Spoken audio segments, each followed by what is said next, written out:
Is your Ford suddenly stalling, losing power, or throwing codes like P0087 or P0088? P0087 means low fuel rail pressure. P0088 means high fuel rail pressure. Before you panic about expensive repairs, let me break down a little-known Ford issue that might just save your day. So, Ford's got something called SSM 50089. It's not a recall, not an official TSB, just a special service message for dealers.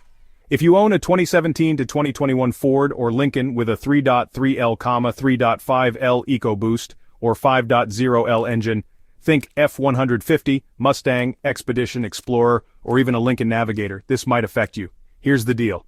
After injector or engine work, there's this black fuel jumper line with a one-way check valve. If it gets put back on backwards, even by accident, it blocks fuel flow. That triggers those annoying stalling problems and DTC codes. The fast way to check? Look for the Oetiker clamp on that line. If it's closest to the port injection rail, you're good.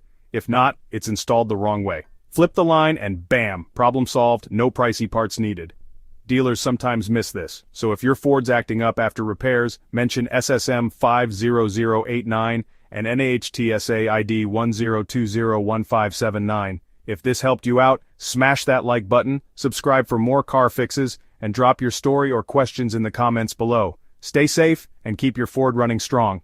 Curious what real Ford owners are saying about codes P0087 and P0088.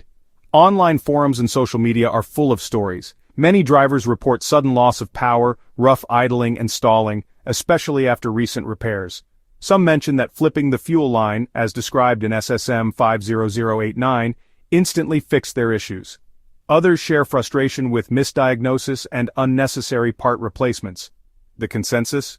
Always double-check that fuel jumper line before spending big at the shop. If you've dealt with these codes, you're not alone, and sharing your experience can help others in the community.